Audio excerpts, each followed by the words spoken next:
Jay Tunes। से take लगाए रो भी नहीं पा रही थी। शरीर ठंड से अकड़ चुका था। रामू की आंखों में ये डर समा गया। नवंबर का महीना था। गांव महिमापुर पर ठंड की पहली मार पड़ चुकी थी। सुबह का कोहरा इतना घना था कि 4 कदम दूर खड़ा आदमी भी दिखाई नहीं देता। हर झोपड़ी के ऊपर से सफ़ेद धुंध ऐसी लटक रही थी जैसे किसी ने पूरे गांव को रुई से ढक दिया हो। गांव के अमीर घरों में अलाव जल रहे थे, लेकिन रामू की झोपड़ी में बस ठंड, सन्नाटा और अधूरा चूल्हा था। गुड़िया बिटिया, अपनी चादर की गांठ कस ले और इसमें सिमट जा। बाहर की हवा आज दुश्मन बनी बैठी है, हड्डियों तक को नहीं बख्श रही। बापू, ये ठंड तो चमड़ी चीर रही है। क्या आज भी अलाव नहीं जलेगा? थोड़ी सी तो आग जला दो। कलेजा तो मेरा भी जल रहा है बिटिया, पर चूल्हे के लिए लकड़ी कहाँ से लाऊं? खेत में जो डंठल थे उन्हें ओस ने निचोड़कर गीला कर दिया है। अब तो बस धूप का आसरा है, निकलेगी तो सुखा लेंगे। सुनो जी, मैंने थोड़ा सा भूसा छिपा कर रखा था, सोचती हूँ उसी को जला दूं, कम से कम रात तो कट जाएगी। नहीं नीलम, वो गलती मत करना। वो भूसा हमारे लिए नहीं, हमारे बैलों की सांसें हैं। हम तो एक रात सिकुड़कर काट लेंगे, पर वो बेजुबान जानवर क्या करेंगे? अगर वो मर गए तो हमारा चूल्हा हमेशा के लिए बुझ जाएगा। झोपड़ी के बाहर हवा सरसराती रही। दीवारों के बीच से बर्फीली हवा अंदर घुसती रही।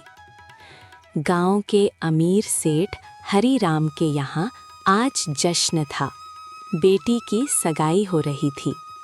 चारों ओर रोशनी, ढोलक और पकवानों की खुशबू फैल रही थी। वाह रे नसीब, जिनके पास दौलत है उनके लिए ठंड भी जश्न है, और हमारे हिस्से बस ये जानलेवा धुआं, कपकपाहट और कभी न भरने वाली भूख। रामू ने आसमान की ओर देखा। धुंध के बीच कहीं चांद दिखाई दे रहा था। उसे लगा जैसे भगवान भी कहीं ठंड में सिमट गया हो। क्या इस बर्फ जैसी सर्दी में हमारी किस्मत भी पत्थर होकर जम जाएगी? क्या गरीब की सुनवाई कहीं नहीं है? रात भर की ठंड ने जैसे हर चीज को जमा दिया था। सुबह होते ही सूरज की किरणें तो दिखीं, पर उनमें वो गर्मी नहीं थी जो शरीर को राहत दे सके। गांव महिमापुर अभी भी धुंध की चादर में लिपटा पड़ा था। खेतों के ऊपर सफेद पाला ऐसे जम गया था जैसे किसी ने दूध उड़ेल दिया हो। ओ नीलम, वो पुराना मफलर निकाल दे, खेत जाना है। देखूं तो सही, गेहूं की सांस चल भी रही है या पाले ने मार दिया? बाहर तो देखिए, यमराज जैसा मौसम है। आप इतनी ठंड में खेत जाओगे? रुक जाइए, सूरज को थोड़ा ऊपर आने दीजिए। सूरज का क्या भरोसा नीलम, वो बादलों में छिप सकता है, पर भूख नहीं छिपती। फसल इंतजार नहीं करेगी। रामू अपने पुराने जूते पहनकर खेत की ओर चल पड़ा। कंधे पर फावड़ा, शरीर पर मफलर और पैरों में ठंड की चुभन। हर कदम पर लगता जैसे जमीन की ठंड पैर से होकर सीने तक पहुंच रही हो। अरे रामू, इस कोहरे में कहाँ भटका जा रहा है सुबह सुबह? जान प्यारी नहीं है क्या? खेत जा रहा हूँ हरिया काका। रात भर जो पाला गिरा है उसने मेरी नींद उड़ा दी है। फसल देखनी है। सुन बेटा, ये ठंड साधारण नहीं है। हम तो बूढ़े हैं, घर की 4 दीवारी में दुबके हैं। तू जवान है, पर होशियारी रखना। ये बर्फीली हवा सीने में घर कर गई तो निकालना मुश्किल हो जाएगा। डरती तो ठंड भी होगी हरिया काका, हम जैसे गरीबों से, जो रोज पेट की आग बुझाने के लिए मौत से भी लड़ जाते हैं। खेत पर पहुंचते ही रामू के कदम थम गए। गेहूं की नन्ही बालियां झुक चुकी थीं। पाले की ठंड से पत्ते सफेद हो गए थे। जमीन इतनी सख्त हो गई थी कि फावड़ा भी उसमें घुसने से इनकार कर रहा था। हे भगवान, ये क्या अनर्थ कर दिया। अगर ये फसल मर गई तो मेरे बच्चे क्या खाएंगे? ये साल कैसे कटेगा? बेटा, इस बार तो कुदरत ही हमारी दुश्मन बन गई है। पहले बारिश ने रुलाया और अब ये ठंड हड्डियों का पानी सुखा रही है। हर किसान की आंखों में आंसू जम गए हैं रामू। दोनों ने खेत की मेड़ पर बैठकर थोड़ा गुड़ और चना खाया। हर कौर के साथ ठंड जैसे अंदर उतरती जा रही थी। पर बातों में एक उम्मीद थी कि कल शायद कुछ बेहतर हो। काश सेठ हरीराम का दिल पसीज जाता और वो कुछ अनाज उधार दे देता तो ये मुसीबत के दिन कट जाते काका। पर उसे तो इंसान से ज्यादा प्यास पिला रहा है। हिम्मत मत हार मेरे शेर, गरीब की ठंड दोहरी होती है, एक मौसम की मार और दूसरी जेब की लाचारी। पर याद रखना, सूरज हर काली रात के बाद उगता जरूर है, बस थोड़ी सब्र की बात है। उगेगा काका, जरूर उगेगा। शायद हमारी नसीब की धूप कहीं बादलों के पीछे अपनी बारी का इंतजार कर रही है। दिन ढलते ढलते फिर वही सर्द हवाएं लौट आई थीं। सूरज जैसे जल्द ही ठंड से हार मानकर बादलों के पीछे छिप गया था। गांव महिमापुर की गलियां फिर से वीरान हो चली। लोग अपने अपने घरों में अलाव जलाकर बैठे थे, मगर रामू की झोपड़ी में लकड़ियों का एक टुकड़ा भी नहीं था। सुनिए जी, जरा चूल्हे की तरफ तो देखिए, वहाँ सिर्फ राख है, ना तिनका बचा है ना लकड़ी। ये सर्द रात तो हमारी जान ले लेगी। सारे खेत छान मारे थे नीलम, तालाब के किनारे की सूखी झाड़ियां तक लोग बीन ले गए। अब तो कुछ नहीं बचा, सब साफ है। माँ मुझे बहुत जोरों की ठंड लग रही है, हाथ पैर काम नहीं कर रहे। बस मेरी लाडो, थोड़ा सब्र कर, मैं अभी कुछ करती हूँ, तुझे ठंड नहीं लगने दूंगी। नीलम ने कोने में रखे उन बर्तनों को देखा। बस थोड़ा सा चावल और एक कटोरी दाल बचा था। सुनिए, हांडी में मुट्ठी भर चावल बचे हैं, खिचड़ी चढ़ा देती हूँ। आग की थोड़ी तपिश भी हो जाएगी और पेट भी भर जाएगा। हाँ बना दे नीलम, कम से कम बच्ची के हलक में कुछ गर्म उतरेगा। हम तो पानी पीकर चादर तान लेंगे। आप कैसी बातें करते हैं? दिन भर खेत में खटे हैं, आप भी दोने वाले खा नहीं लेना। नीलम, माँ बाप का पेट तो औलाद को खाते देख के ही भर जाता है। हमने तो गरीबी और ठंड को अपना साथी मान लिया है, अब आदत सी। नीलम ने थोड़े से पानी में दाल चावल उबालने शुरू कर दिए। माँ, खिचड़ी की खुशबू आ रही है, अब तो भूख और लग गई। हाँ मेरी गुड़िया, बस अभी परोसती हूँ। जब खिचड़ी पक गई तो नीलम ने एक छोटी थाली में खिचड़ी परोसी। गुड़िया ने उसे झट से खा लिया। उसकी आंखों में अब कुछ चमक लौटी थी। माँ, आप और बापू भी खा लो ना, इसमें थोड़ा बचा है।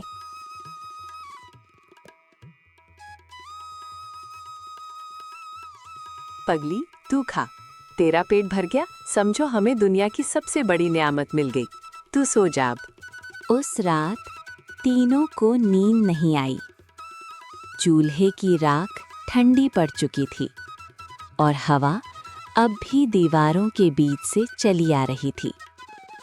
रामू ने अपनी बेटी और पत्नी को चादर में लपेटा, खुद किनारे बैठ गया और आसमान की ओर देखने लगा। हे ऊपर वाले, ये इम्तिहान कब खत्म होगा? कब तक ये ठंड हमारे घर को शमशान बनाती रहेगी? कब आएगी हमारे आंगन में भी थोड़ी सी धूप? उसके शब्द हवा में खो गए, जैसे आसमान ने भी जवाब देने से मना कर दिया हो। सिर्फ चांद की ठंडी रोशनी झोपड़ी की खिड़की से अंदर आ रही थी। सुबह जब सूरज निकला तो उसकी रोशनी में गर्मी नहीं, बस धुंध का पर्दा था। गांव महिमापुर की गलियों में सन्नाटा पसरा हुआ था। सुनिए जी, पड़ोस से रघुदास काका की कोई आहट नहीं आ रही। कल कह रहे थे तबीयत ठीक नहीं है, सुबह से वहाँ सन्नाटा क्यों है? रामू और नीलम धीरे धीरे रास्ते से गुजरे। दोनों झोपड़ी के पास पहुंचे तो अंदर अंधेरा था। रघुदास अपनी झोपड़ी पर चुपचाप पड़े थे। उनकी सांसें थम चुकी थीं।